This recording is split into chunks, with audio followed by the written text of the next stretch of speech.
1.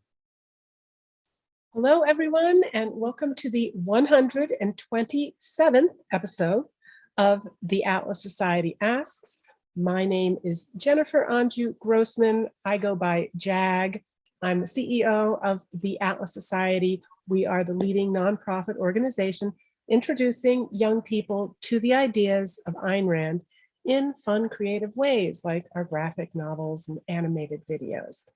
Today, we are joined by a dear friend of the Atlas Society, Marian Tupy. I'm going to introduce him, but just wanted to remind all of you who are watching us, you can start typing in your questions for our guest, whether on Zoom, Facebook, Instagram, Twitter, LinkedIn, YouTube. Just use the comment section and we will get to as many of them as we can.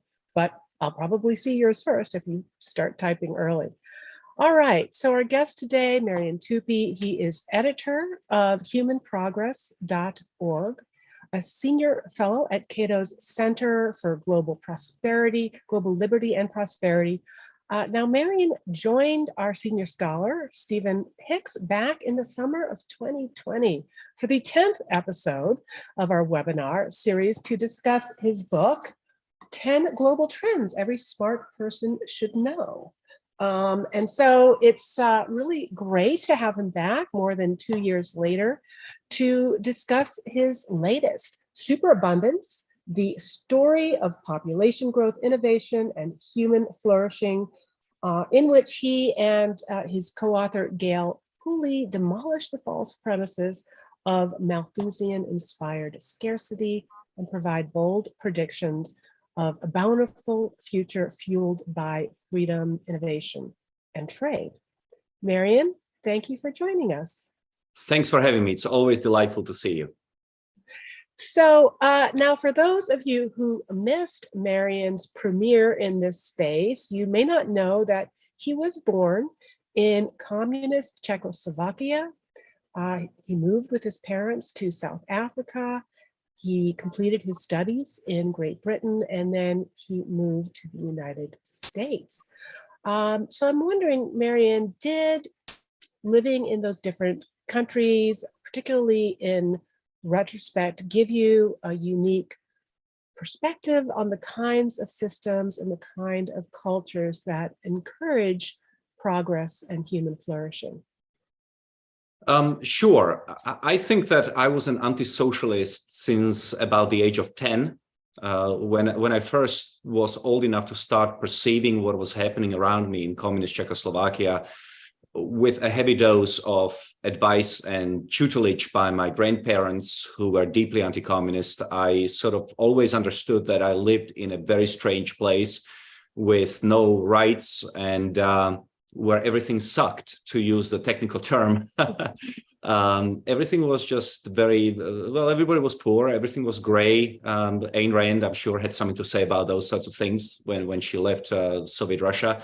Food was bad, clothes was bad, living conditions were bad, streets were dirty. It was just a depressing place to grow up. Now, I don't want to exaggerate things. You know, by the late 1980s, when I became politically conscious, nobody was getting shot for having slightly dissenting views or things like that. It wasn't the 1940s or the 1950s, but it was still an oppressive society. But I became pro-capitalist by reading Ayn Rand, actually, by reading Atlas Shrugged. That was my sort of opening to Rand. And that made me a pro-capitalist. So I was always anti-socialist, but I was against something, not in favor of something. It was after I read Rand that I really became much more concerned about what is it that I do believe in, as opposed to what is it that I just oppose. And then, of course, things sort of snowballed.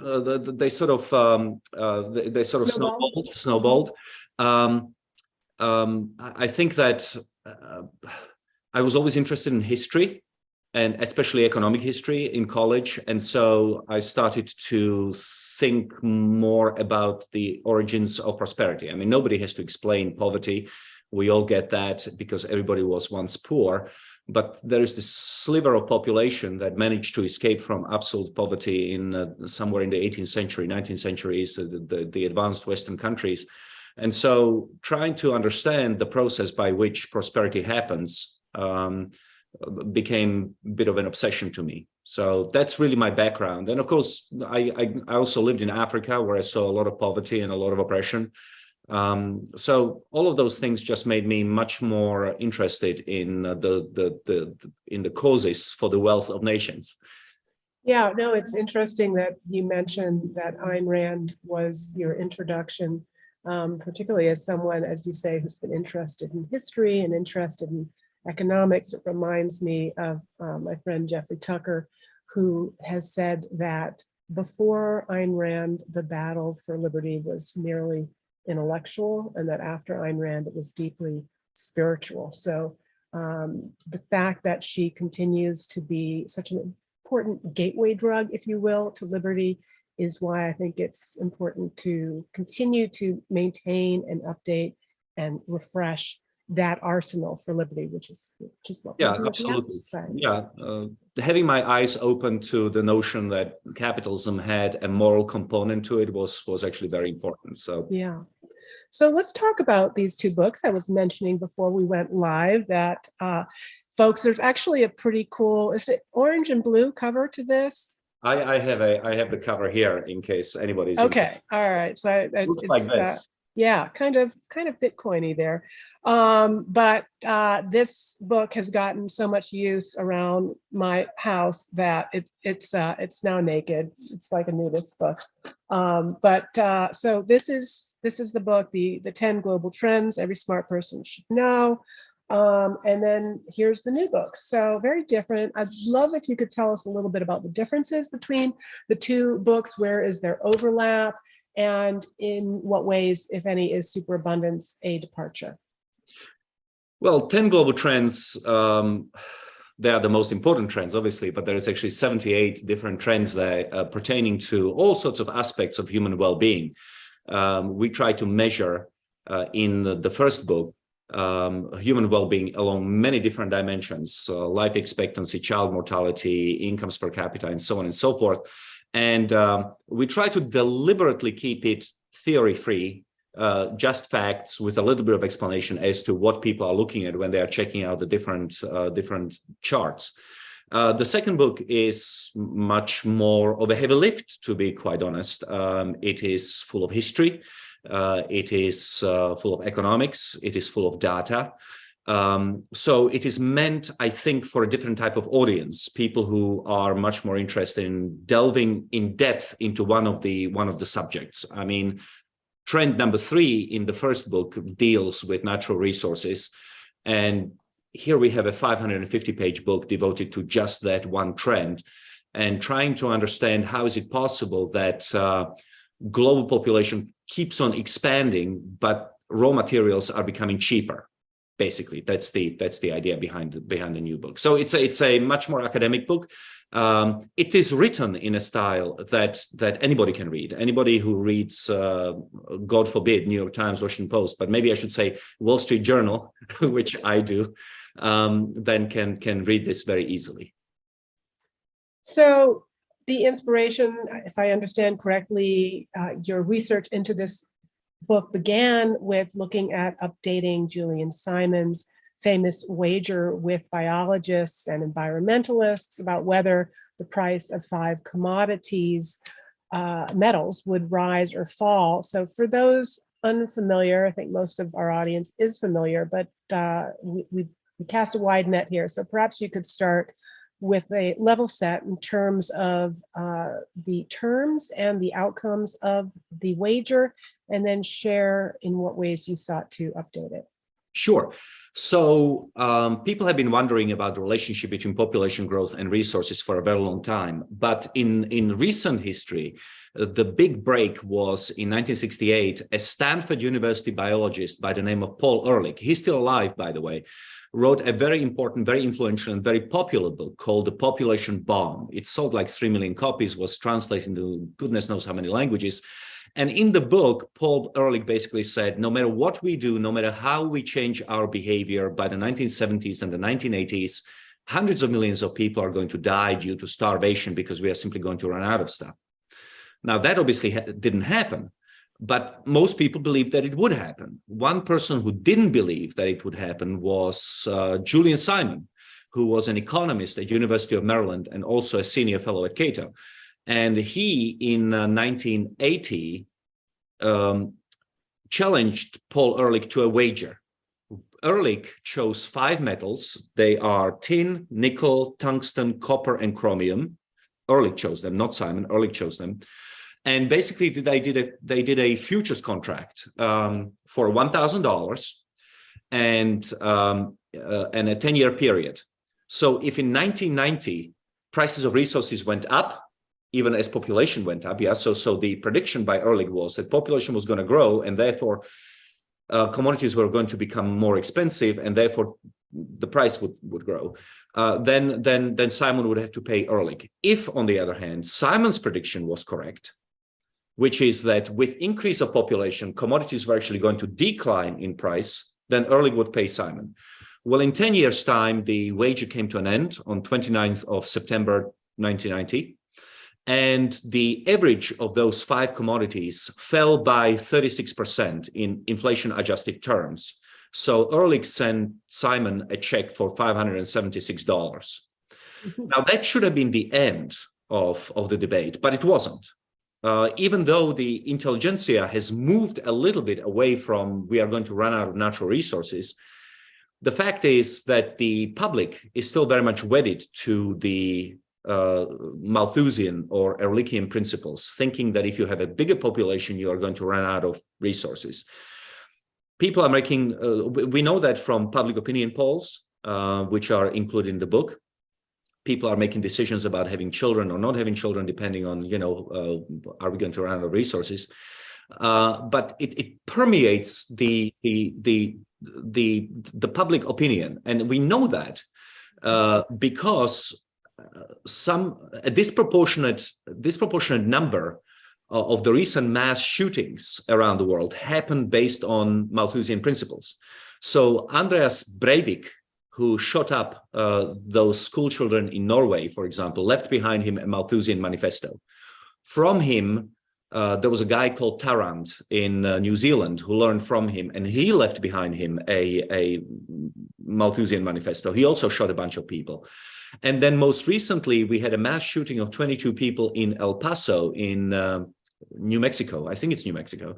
And that guy left behind him a Malthusian manifesto, basically saying, there are far too many people in the world. We have limited number of resources. You will not change your consumption habits. Therefore, I have to start by culling the number of people in the world. And so even though Malthusianism no longer enjoys the kind of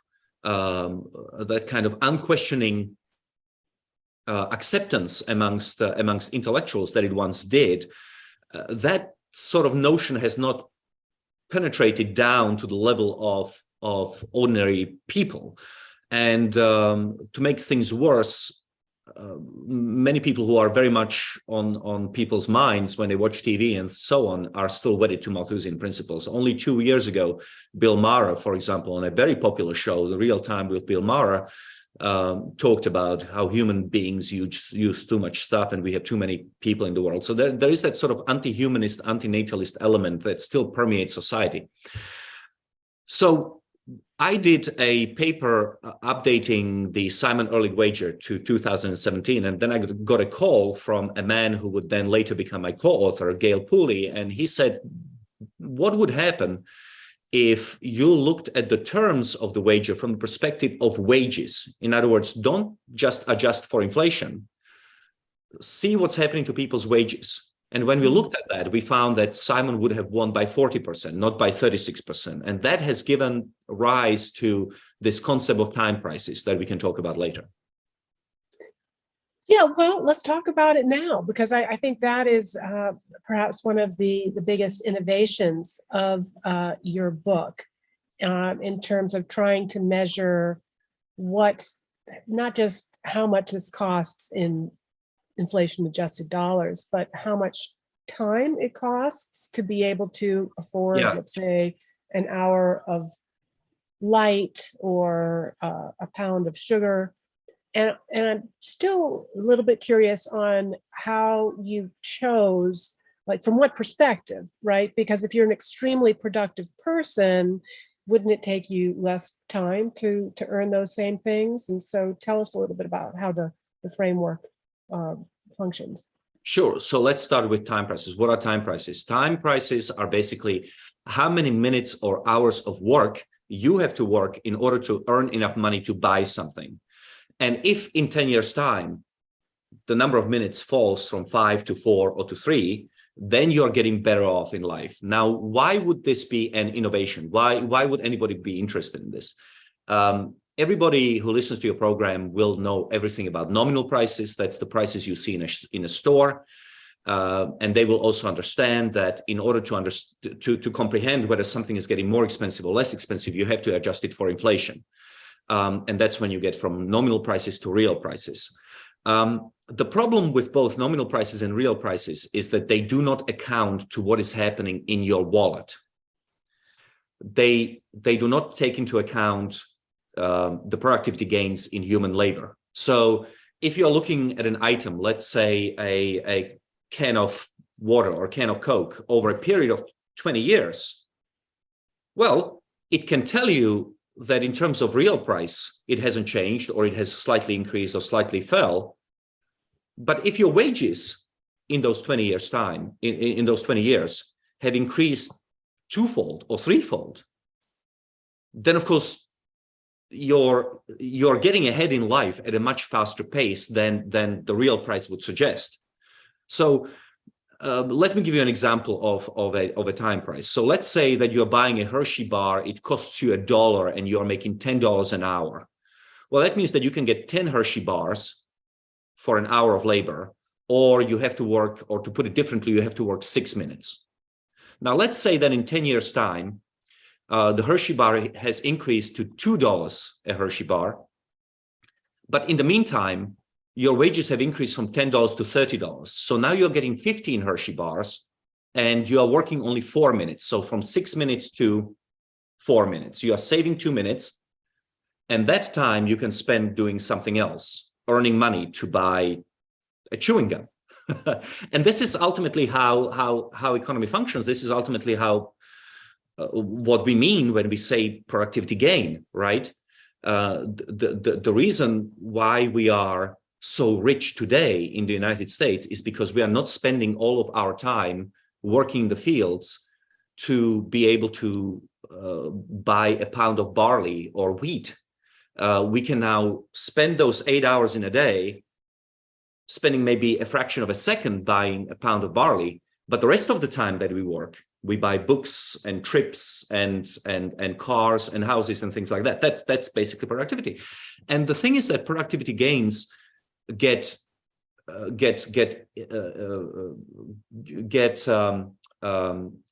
sort of they become real, both in terms of what is happening to commodity prices and also to wages. So if you have a highly functioning farm, say an American farm today, it's not only that you are getting much more wheat or barley per acre, thereby driving the price, but also the farmer who is driving a modern combine harvester is earning much more per hour of work than his ancestor with a sickle or a scythe would have, right? So the beauty of time price is that it puts both of these productivity gains into one number. It accounts for productivity in production, but it also accounts for productivity in terms of how much you are earning. You just divide the nominal price of a good by nominal wage, hourly wage, in year one. You repeat the process 20 years from now. And so long as you're working fewer minutes or fewer hours in order to earn something, you are getting ahead in life.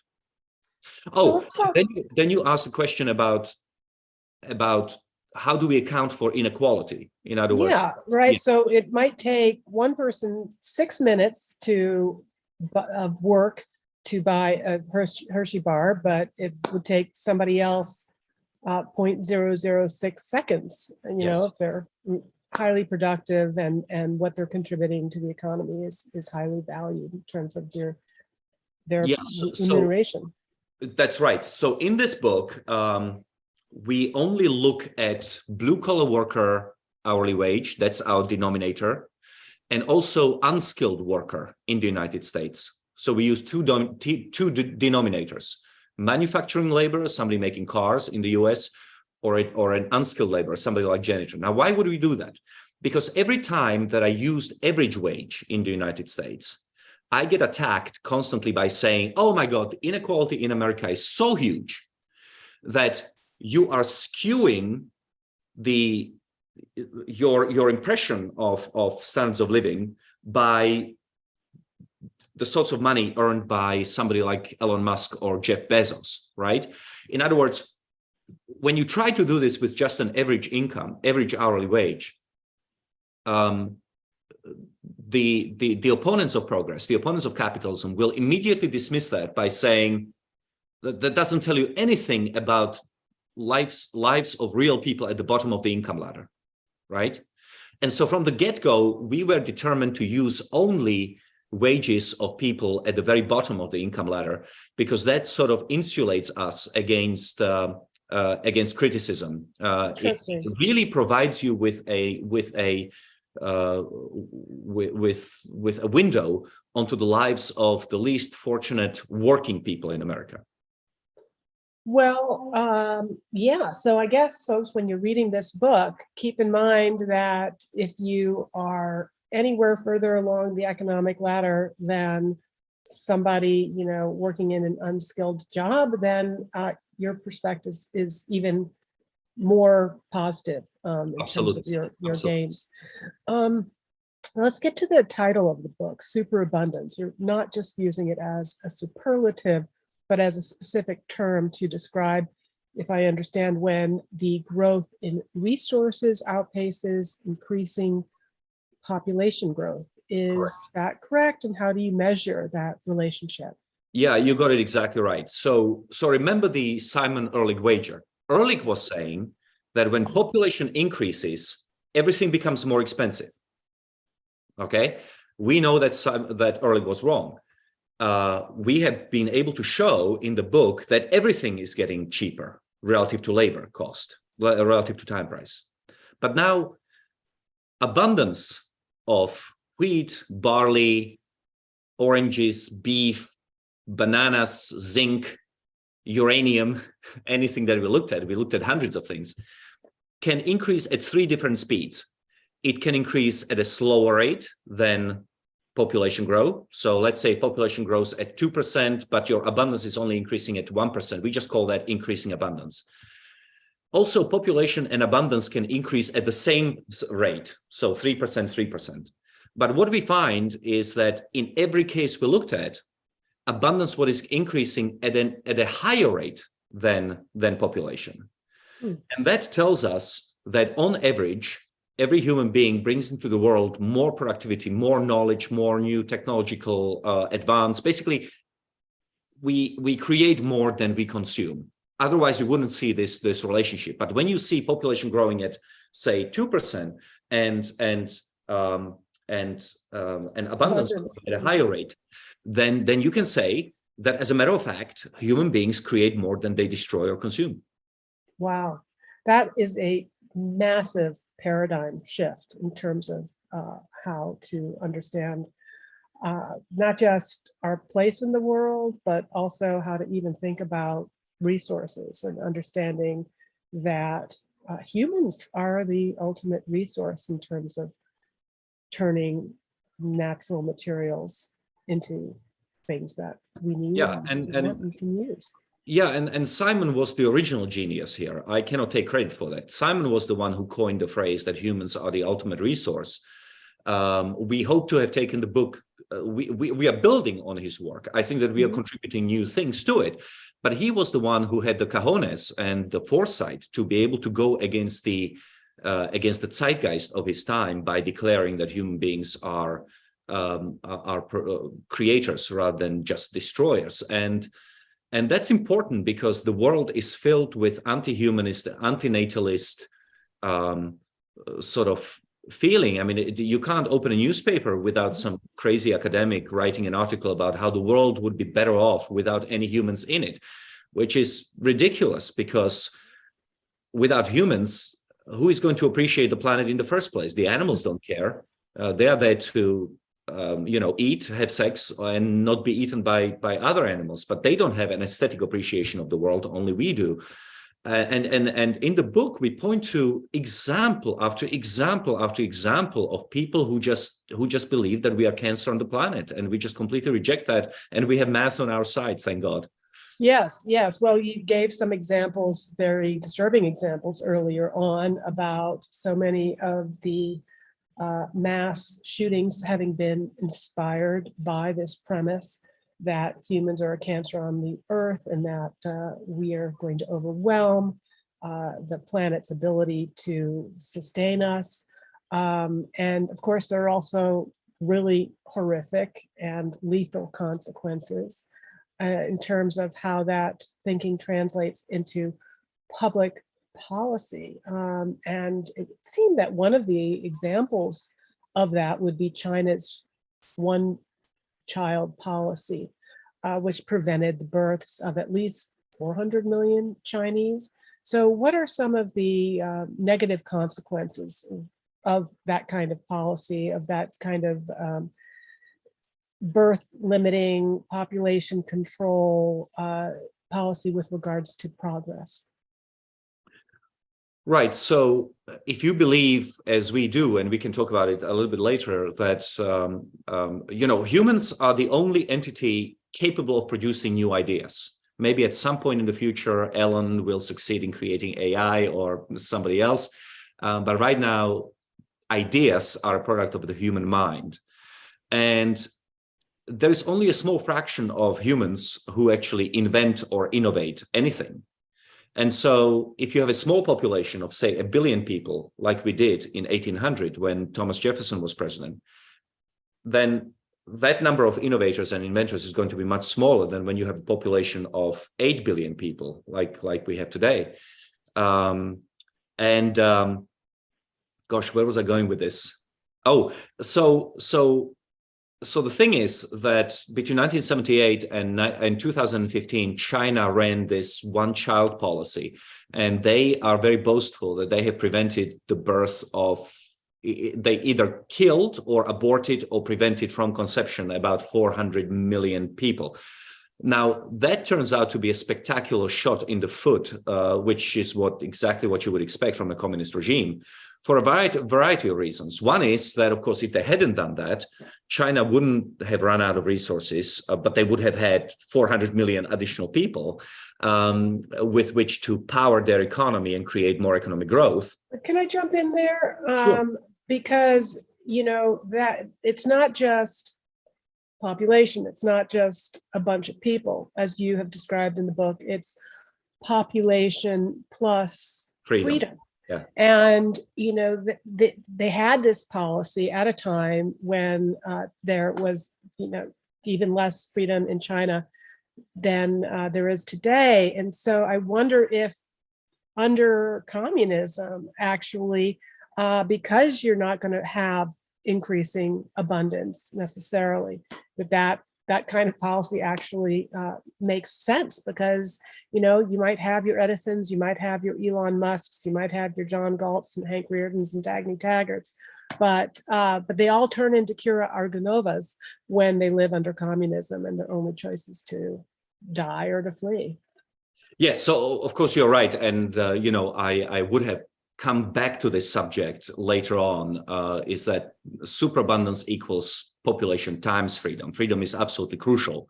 If population was the only thing that mattered, China would have been always the richest country in the world, because they've been the most populous country in the world for about 2,000 years. That obviously hasn't been the case. However, to your point, China begins to liberalize in 1978. What you see in China today is the outcome of the period between 1978 and about 2012, when Xi takes over and starts clamping down on freedom. But China is still growing. My point is that they have imposed this particular policy precisely at the time when they were starting to liberalize. So they adopt the policy in 75, and they start liberalizing in 78. So all those people would have been born into an economy which was liberalizing and therefore creating more value.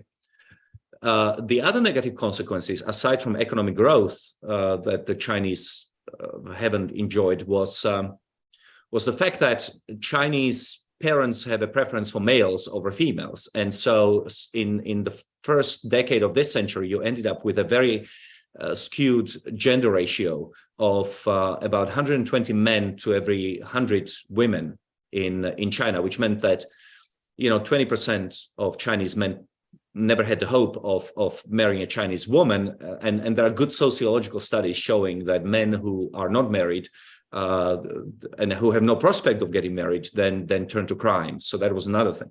And the last thing that the Chinese did was they've created a very unhealthy population pyramid. So a healthy pyramid looks something like this. You've got a lot of people at the bottom, a lot of young people supporting the people at the top, the very old, and their population pyramid looks something like this, right?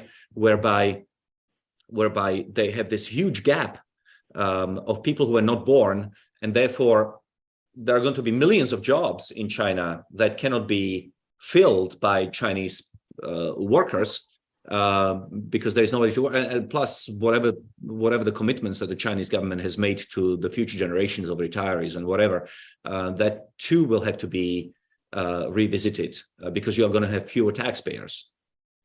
Now, China wasn't the only country which, India tried to do something like that, but within the Indian context, it was by no means as brutal.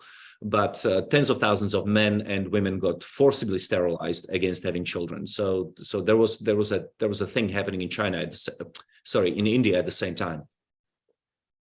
Well, along those lines, Elon Musk, who you mentioned before, has said, quote, population collapse due to low birth rates is a much bigger risk to civilization than global warming. Is he right? And if so, what are the forces that might lead to such a scenario? And what, if anything, can be done about it? So, we don't talk about climate change in our book, just so that people who will watch this video out there can rest easy. I accept that the world is lukewarming. I do reject, however, the notion of an existential threat to humans, because I think that if you're going to measure whether something is an existential threat to humans or not, you have to use some hard data on it, such as, for example, how many people are dying every year due to extreme weather events. And in fact, over the last 100 years, the number of people who have died due to extreme weather has decreased by 98%. So even though CO2 in the atmosphere has increased, even though the world is in fact becoming slightly warmer, the number of people who are dying due to the climatic changes is actually collapsing, right? So that is why I sort of take this sort of middle of the road. Now, what I think could happen is that, okay, so already in 107 countries out of 190, you have birth rates below population replacement rate. So replacement rate is 2.1 children per woman per lifetime. And already in 107 countries, something like 55% of the world's countries, it's below the replacement level. And it's most pronounced in advanced countries, including our own. Our population still continues to increase, but that's primarily because of immigration. Native-born American women have only 1.7 children. At any rate, the world's population will peak around 2060. We can predict that with certain degree of certainty, with a decent degree of certainty, and then it is going to start declining. So, if we are going to have a decline in population, and we cannot compensate for that decline by having more people live in free societies, and God forbid we will have a decline in population and a decline in political freedom, then you could see profound consequences for economic growth, right? Once again, other things could intervene, such as AI or supercomputing, etc., which will enable the lower population to cope and produce more value. But just looking at the interaction of freedom and population for now, it would seem that there could be danger ahead. I mean, if the world is already dissatisfied with 1.5 to 2% economic growth rate, which we have in the West today, and that was to shrink to 1% a year, well, there's going to be a lot of unhappiness and a lot of unfulfilled dreams because the economy is just not growing at a rate that it should. All right. I, as you know, have a lot more questions for you, and I particularly want to get into what you identify in the final part of the book as some of the threats to superabundance. But your fan base is going nuts here, and we've got a lot of great questions. So I'd love to try to dip into the pantry here and get to some of them. From Twitter, Temer06 asks, with all that has been gained in expansion of technology and productivity, how far have we been set back by lockdownerism? Probably a couple of years, both in terms of economic productivity, but also in terms of life expectancy, for example, also in terms of poverty reduction around the world. It's tough to estimate still, but I would say between 2 and 5 years. What's that comparable to? I mean, you look at some of these graphs that you have in the book, specifically with different countries, and then you see that every once in a while there's kind of this, you've got this progress, and then there's a dip. What kinds of things cause those shocks? Obviously, lockdowns. And wars and pathogens, things like that. It is very important within the context of this question to reemphasize that the line of human progress is not smooth, it is jagged. If everything was working out for everyone everywhere at all times, that would not be progress, that would be just miracle, right? Mm-hmm. We have to account for contingencies, and the reality is that very often human beings make 2 steps forward, 1 step back, 3 steps forward, 2 steps back, etc. Obviously, over the long run, when you step back and you look at the line of progress, it seems smooth, but there is a lot of things that are going on. Let me give you just one example.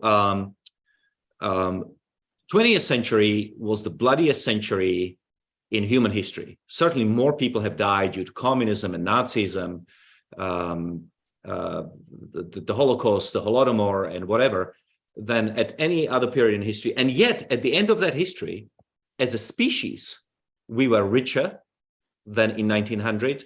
We were better educated. We lived longer. We were healthier.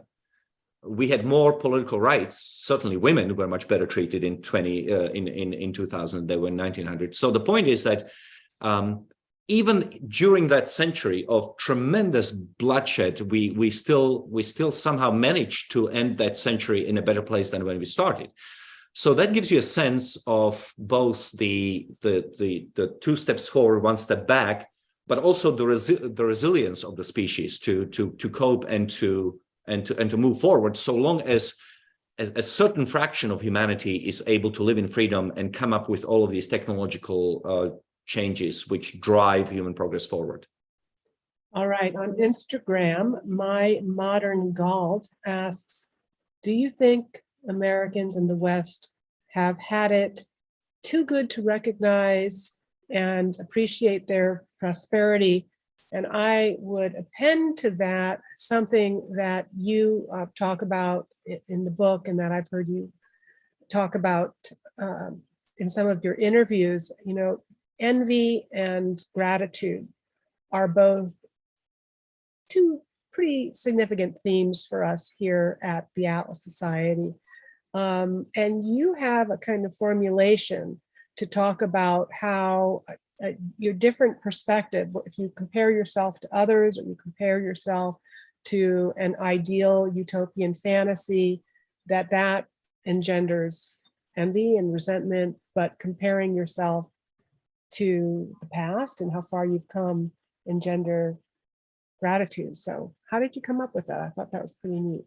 I don't remember how maybe I came up with it subconsciously because, I moved from a place where I didn't have any freedoms and we were relatively poor to a place where I have all the freedoms I want or need. Well, maybe not all I. The government is growing a little too, suffocating. But I'm much freer, and I'm also much more prosperous. So because of this weird traumatic experience of growing up under communism, my life has just been on an upward trajectory because I left it behind. So when I look at my 10-year-old self, and I know that, at that point in time, I had no reason to believe that I would ever be able to leave the borders of Czechoslovakia, to go and live anywhere, to go on a trip. We couldn't go, right? Because communists knew that once you left, you would never come back. So you were not allowed to go anywhere. So I can sort of compare myself to the past and know that my life is just so much better. And I think that's, so there are these two different emotions in place. So if you compare yourself to, let me backtrack a little bit. I genuinely believe that happiness and satisfaction is a choice, depending on what you compare yourself with. If you compare yourself to people in the past, let's say the last 99.01% of our species time on Earth, everybody's lives were much worse than they are today in the West. Even the King of France had his wine freeze in his glasses in Versailles because it was so cold. Even President Coolidge's son died of an infection from an infected blister on his foot when he played tennis, because antibiotics were not developed back then. So just about almost everybody who's lived, 99 people out of 100 who've ever lived, have had a much worse time than you are having right now. So you can compare yourself to them and say, oh, thank God I live in the United States in 2022. Or you could compare yourself to that 7.7 billion people who don't live in the United States today, who live in other countries, and thank your lucky stars that you were born in the United States rather than in Zimbabwe, where I traveled when I was a young man, and that there you see a real poverty. And when you start thinking about life like that, then the obvious emotion that must come to your mind is gratitude. Now, on the other hand, if you compare yourself to the Kardashians, or I don't even know who they are really, to be honest, but let's say somebody very famous, somebody very rich who travels around the world on private jets, and they have their own yacht, and they have 2 Lamborghinis, and they just got a divorce from a manic depressive. Yeah. So suits them right? Anyway, that's the envy coming out. So the point is that if you compare yourself to people like that who have everything for whatever reason, but they don't even have to be necessarily wealthy. I mean, if you compare yourself to somebody within your own if you compare yourself to somebody who is very beautiful, and think that your life is ruined because you are an 8 and not a 9.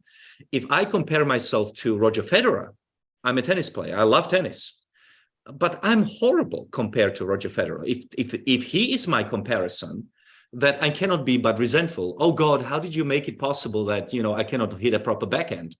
And then you're just sort of wallowing in this constant cycle of depression and resentment. And I genuinely think that it is up to you to decide how you want to look at your life.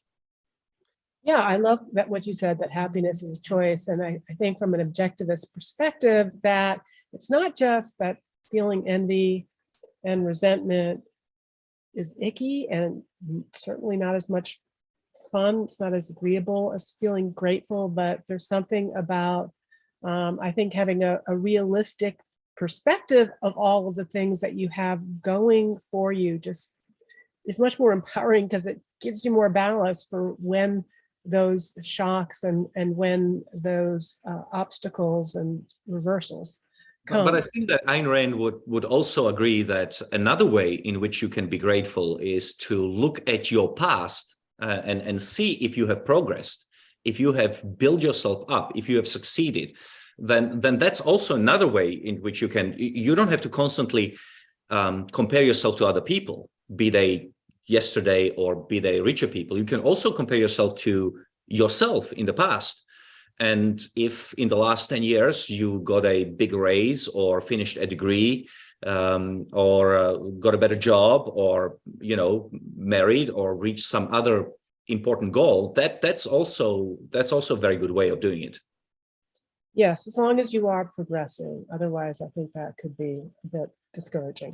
All right, so wanted to get to this section of the book. We have about 15 minutes left. You make the point that this is not an automatic process. Our progress towards superabundance is not something that we should take for granted. And you describe some of the chief threats, which are not intuitive at all. And one of them was restrictions on free speech. So how does that play into hampering progress? I think it kind of, we can think of it as a recent example being with the restrictions on free speech with regards to, hey, are these lockdowns a good idea? Sure. Absolutely. I think that our society had shown itself in a very intolerant and very sort of psychotic phase, that it didn't speak well for most of the advanced countries, perhaps with the exception of Sweden. But so free speech is important on a sort of a macro level and also on a micro level. On a macro level, if you don't have free speech in a society, then of course the society could literally fall off the cliff. Like lemmings following a bad idea off the cliff. Think about Soviet Russia or China under Mao. If nobody is permitted to say, hell, fellow lemmings, I think we are heading for the cliff, maybe we shouldn't, then you can have horrific things happening like Mao or Stalin or Hitler or whatever. So on a macro level, it's important to have free speech so that people can raise objections to wherever the society is heading, including during COVID in the United States. On a micro level, of course, freedom of speech is important to any kind of scientific endeavor, any kind of technological progress and whatever. Even during the Soviet Union times, it is worth noting, Soviet scientists had much more freedom to speak and to interact with people abroad, read foreign newspapers and foreign magazines, go to conferences, interact with Western people, because it was always understood, even by Stalin, that only by exchanging information with other people in your group, let's say that you're a nuclear physicist, you can actually come up with that innovation that may make humanity better off, or your country stronger, which would have been Stalin's primary goal, obviously. And there are a lot of reasons to be worried. So, for example, there are certain areas in research which are now no-go areas. For example, psychological or genetic differences between people. We need to know that, partly because we want to know how to craft our medicine, our drugs, to suit people. I mean, one of the great things on the horizon is personalized medicine. That we will be able to give you exactly the kinds of drugs that are just for you. Peter Diamandis talks about this very passionately. When you have an illness, the drug will be made just for you to basically suit whatever the DNA structure that you have, whatever your gene structure. Now, if we are prohibited from looking into genetic differences between people, for example, that is a massive limitation on the potential for improving our health in the future globally. If there are other things where the woke police says that you cannot research, for example, differences between men and women. Obviously, politically, I believe that men and women need to be absolutely equal, but that doesn't mean that everything that women encounter in life is the same as what men encounter in life, and you need to be aware of that. Again, one of those areas that can no longer be spoken about. And I think that since the woke progressives are becoming basically worried about everything, we could just end up with these entire areas of scientific research which are off limits Yeah. to research, and consequently, slowing the scope of progress. Another reason why freedom of speech is important, and I know I'm babbling on for a while, but another reason why it's important is because many people who on whom we disproportionately rely for progress, for technological progress and scientific progress, tend to be a little bit off. I'm sure you've met many of them in Silicon Valley in your time, but there are a lot of people on the spectrum, and they are peculiar, often neurotic, very quirky, and let's take somebody like Jim Watson, the co-discoverer of DNA. I mean, here's a guy who just says the most offensive things imaginable, or Stephen Jobs, who was a very difficult and apparently quite a nasty boss. Now imagine if a millennial came to him and came to the board and said, we need to shut down Steve Jobs because he's been nasty to me. All of these people, we shouldn't sacrifice technological progress on the altar of niceness. That is what I'm arguing in the book. We have to be aware that we have all of these people who have something to contribute to the world. Some of them will be a little bit off, but we just have to put up with it because we really need them to function, and to create more wealth. And I just worry that we are becoming so averse to any kind of any kind of unorthodox behavior and opinions that we may shut down a lot of people whom we need. All right. Well, we're coming up here towards the end, but I don't want to miss talking about some of the other threats to continued progress in superabundance in terms of recognizing that this is not an automatic process. So we've just talked about free speech. What are some of the others? Well, obviously, population growth is, I think, important. Now, I'm obviously, I believe in freedom, so people must have as many children as they want. But the goal of the book is a very, very narrow one. To the extent that you are worried about running out of resources, you don't have to be worried about that. If that is something that is at the back of your mind, why you don't want to have children, then you don't have to worry about that. There may be other reasons why you decide not to have children, but resources shouldn't be one of them, because we can always produce more value from the resources that we already have. And the last bit, which will not surprise you at all, has to do with the freedom of the market. The only way we can distinguish between good innovation and a bad innovation, valuable innovation from a valueless innovation, is to subject it to the test of the market. The market and the price mechanism must tell us which solar panels are good, which solar panels are bad, whether you should be using VHS or Betamax, whether you should be using Samsung or Apple. In other words, the market must be allowed to select for the best innovations, so that the world can then adopt them. And if we are moving into a world where there's less economic freedom and where the government can choose winners and losers, then of course the whole point of innovation is undermined.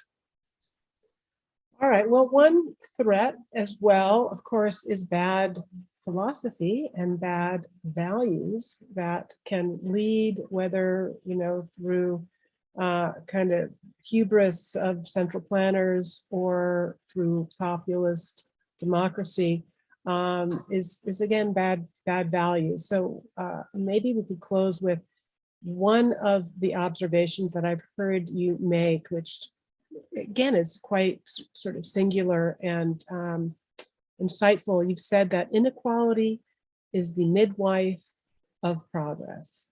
Maybe we could end with your elaborating on that. Yes, I do believe that very firmly. And when I speak about it to some friends on the left, their mouths are just open and they just cannot understand what I mean by it. But inequality is the midwife of progress. Any kind of innovation in society, be it in personal behavior, in consumption, in production, first manifests itself as inequality. Equality is stasis. Equality is Eastern Europe circa 1985. Nothing changed. Everything was, in fact, stasis or equality was the lot of human species for most of our existence on Earth. If you look at life expectancy or GDP per capita, it was constant for tens of thousands of years. Inequality means that you are introducing into a system a disruption, a way of doing things, which will manifest itself in, first of you getting rich or more popular or higher in the status hierarchy, but other people can adopt it and therefore benefit themselves. Ford Motor Company is a perfect example. People used to make cars all over the world by hand. And Henry Ford developed the factory way of making cars so that he could produce a new Model T every 20 minutes or so. I don't remember what it was. And he could sell a Model T for, $200. But by doing that, he has basically created a horrible sin of inequality. He became a better producer of cars than anybody else. He put a lot of car manufacturers out of business. And he also became filthy rich, right?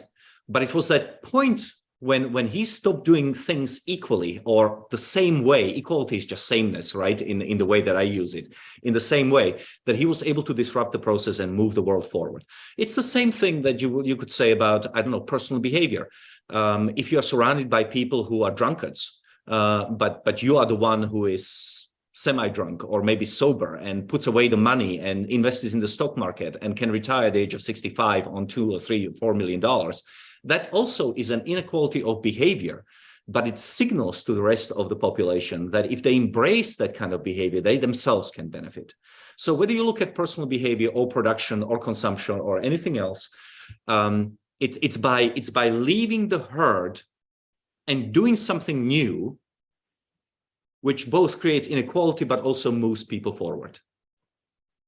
I love that. All right. Well, apologies to the crowd of people that asked so many wonderful questions over the past hour. Marian, if they are to shoot them to you, would Twitter or social media be the best place for them to try to? It depends on how many they are. I may be able to answer them, but I'm very easy to find. mtupy@cato.org. The book can be found at superabundance.com, and of course, if you like, please visit humanprogress.org. Wonderful. So thank you, Marian. Again, thank all of you for joining us today. If you enjoyed this video and you are a believer in value for value and you know that the work that we do isn't free, please consider making a tax-deductible donation at atlassociety.org. And join us next week when author and comedian Konstantin Kisin will be our guest on the Atlas Society Asks next Wednesday. We'll see you there.